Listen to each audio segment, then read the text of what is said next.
اچھا جی، تو پچھلی گفتگو میں ہم نے نبی اکرم صلی اللہ علیہ وسلم کی زندگی کے 13ویں سال پر بات کی تھی۔ جی بالکل۔ آج ہم وہیں سے سلسلہ جوڑ رہے ہیں اور عام الفیل کے 14ویں سال پر نظر ڈالیں گے، یعنی تقریباً 584 عیسوی کا زمانہ۔ صحیح، جب آپ صلی اللہ علیہ وآلہ وسلم کی عمر مبارک 14 برس تھی۔ ہاں، تو آج ہم سمجھیں گے کہ آپ صلی اللہ علیہ وسلم کی نوجوانی کے اس خاص سال میں کیا اہم واقعات ہوئے۔ بالکل، یہ سال بڑا اہم ہے۔ ایک تو آپ صلی اللہ علیہ وآلہ وسلم کی اپنی شخصیت کی نشو و نما کے حوالے سے، اور دوسرا یہ کہ اس وقت دنیا میں کیا چل رہا تھا۔ ٹھیک۔ آج بھی ہم جو بات کریں گے وہ مستند ذرائع کی روشنی میں ہی ہوگی، جیسے سیرت ابن ہشام ہے، الرحیق مختوم، تاریخ طبری، یہ سب مل کر ایک تصویر بناتی ہیں۔ جی۔ خاص طور پر جو پرانی کتب ہیں جیسے ابن ہشام، وہ ہمیں کچھ باریک پہلوؤں کو سمجھنے میں مدد دیتی ہیں۔ تو ہمارا مقصد کیا ہے آج؟ مطلب اس سال کو سمجھ کر ہم کیا جاننا چاہتے ہیں؟ دیکھیں، مقصد یہ ہے کہ یہ سال جو شاید بظاہر بہت زیادہ ہنگامہ خیز نہ لگے، لیکن یہ کیسے آپ صلی اللہ علیہ وسلم کی آئندہ زندگی اور خاص طور پر بعثت نبوی کے لیے ایک طرح سے زمین تیار کر رہا تھا۔ صحیح۔ تو آئیے اس کو کھولتے ہیں۔ سب سے پہلے تو وہی جنگ حرب الفجار جو پچھلے سال شروع ہوئی تھی۔ جی، وہ جاری تھی۔ حرمت والے مہینوں کی جنگ۔ قریش اور بنو کنانہ ایک طرف تھے اور دوسری طرف کیس اعلان۔ اب 14 سال کی عمر میں نبی اکرم صلی اللہ علیہ وسلم کا اس جنگ سے کیا تعلق رہا؟ یہ بہت دلچسپ سوال ہے۔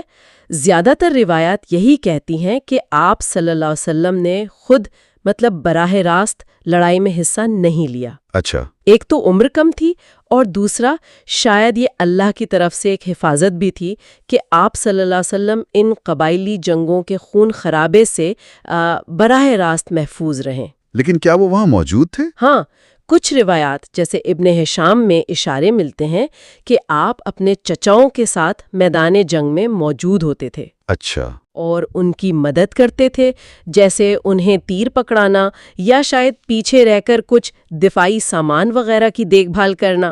تو اس کا کیا فائدہ ہوا ہوگا؟ صرف تیر پکڑانے کا؟ نہیں، یہ صرف تیر پکڑانا نہیں تھا۔ یوں سمجھیں کہ یہ جنگی ماحول کا، قبائلی عصبیت کا اور لڑائی کی حکمت عملیوں کا بہت قریب سے مشاہدہ تھا۔ اچھا، ایک طرح کا عملی تجربہ بغیر خود لڑے۔ بالکل، ایک غیر رسمی تربیت تھی یہ، جو مستقبل کے قائد کے لیے بہت ضروری تھی۔ آپ حالات کو سمجھ رہے تھے۔ صحیح، یعنی جنگ کے اثرات تو دیکھے لیکن خود اس کی تباہی میں شامل نہیں ہوئے۔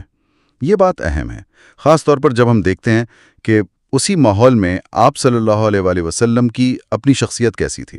جی، یہی تو کمال کی بات ہے۔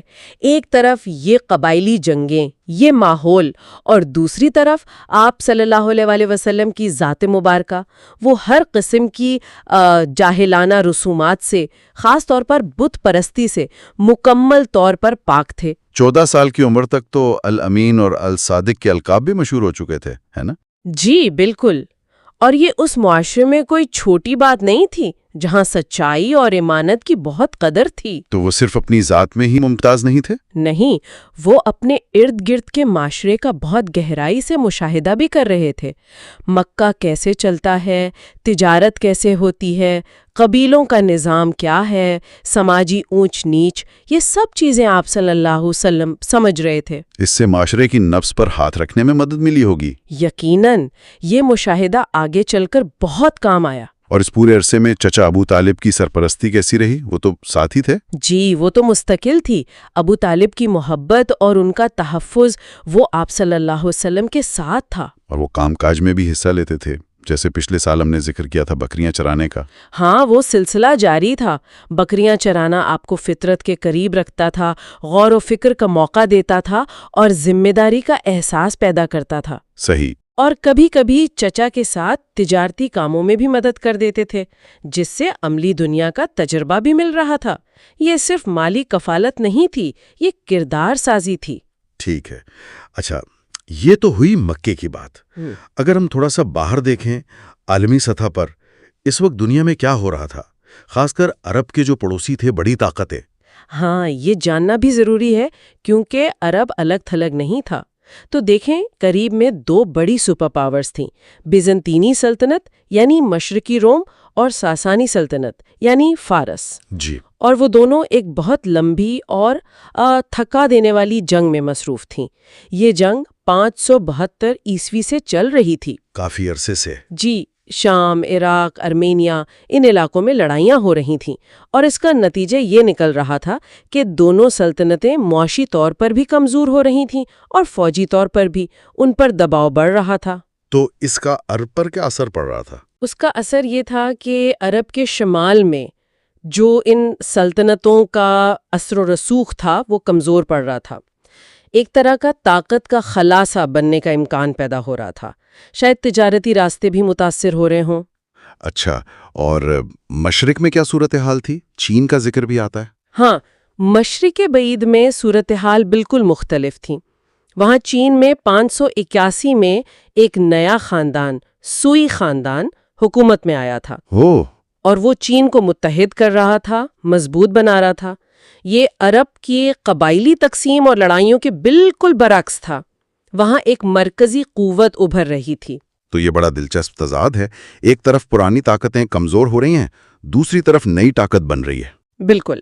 تو اگر ہم ان سب چیزوں کو ملا کر دیکھیں، حرب الفجار کا مشاہدہ، آپ صلی اللہ علیہ وسلم کی اپنی اخلاقی بلندی، عملی تربیت، چچا کی سرپرستی، اور پھر یہ عالمی حالات، اس سب کا مجموعی طور پر کیا مطلب بنتا ہے؟ دیکھیں، مطلب یہ بنتا ہے کہ 14 سال کی عمر میں آپ صلی اللہ علیہ وسلم مقامی سطح پر بہت کچھ سیکھ رہے تھے۔